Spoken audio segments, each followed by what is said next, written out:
Today, no voice need go unheard.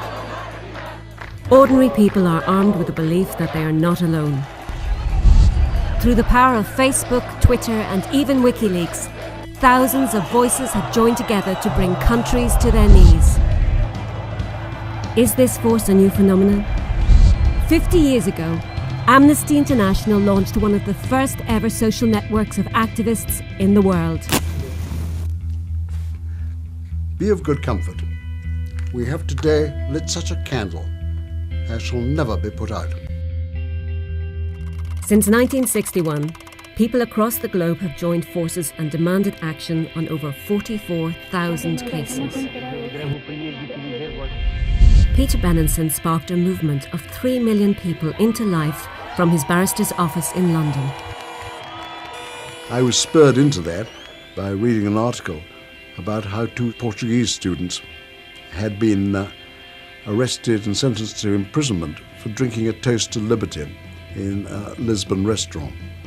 That so outraged me at the time that I walked up the steps of St. Martin's in the Fields Church out of the underground and went in to see what could really be done effectively to mobilize world opinion. Long before Facebook, before mobile phones or emails, letters have crossed the world demanding justice for people in urgent need. Messages from people they've never met. Again and again, we reiterate that the release of political prisoners is the most important thing for all those who truly wish to bring about change in Burma. For over 20 years, Amnesty members campaigned for Aung San Suu Kyi to win back her freedom. When Václav Havel was imprisoned in 1979 simply for his beliefs, a worldwide network of activists refused to forget about him. V zásadě si myslím, že je to na každém z nás a ti, kteří se vymlouvají na to, že jedinec nic nezmůže, v podstatě se uchylují jenom k výmluvám.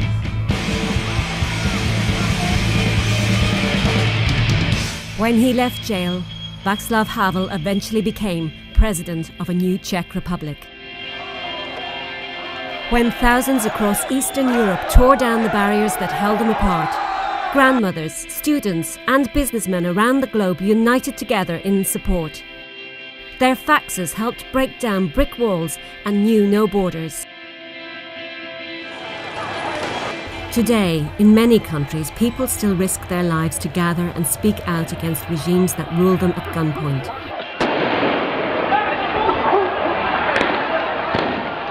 A million supporters have already signed Amnesty's demand for an international arms trade treaty so we can keep the weapons out of their hands for good.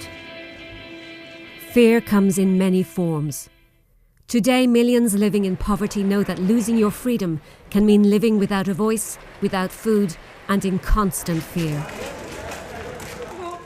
Mothers in Sierra Leone are standing up for their right to live without fear of death during childbirth, after joining a campaign to make free healthcare a reality. No more violence against women! A worldwide campaign made sure the Mexican government could no longer ignore women and children being murdered in their hundreds in Ciudad Juárez. Tenemos miedo, tenemos temor, pero luchamos por eso. In the next 12 months, Amnesty members will join the fight for women and girls' rights in Nicaragua in support of rape victims who are currently forbidden from seeking abortion. Elsewhere in Latin America, Amnesty's work will never be forgotten by victims of torture and repression by regimes now long dead. In 1975, Amnesty helped convince the UN to act. May I take it that the Assembly wishes to adopt the Convention against torture and other cruel, inhuman or degrading treatment or punishment? It is so decided. 2 years later, worldwide recognition came with the award of the Nobel Peace Prize. Not everyone was so impressed. Scathing criticisms of Amnesty activists were hurled everywhere, from the US to Soviet Russia. Undaunted, over 1 million people signed petitions to the UN to free all prisoners of conscience. 31 years ago, Amnesty members began a relentless fight against the death penalty, which has helped end executions in 87 countries. Au nom de ses amis à travers le monde, je vous demande, Monsieur le Président, de libérer Kim Song-man. 계속 그렇게만 지내야 되는 사람한테 밖에서 편지를 보내가지고 그분들이 이제 주로 하시는 말씀들이 이런 내용이에요. Keep your spirit up.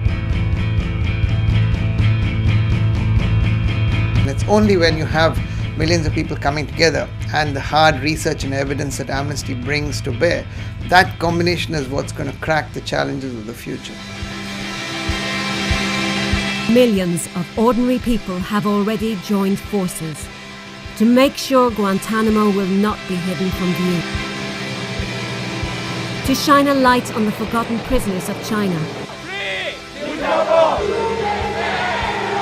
To create an international criminal court where no one can hide from the law.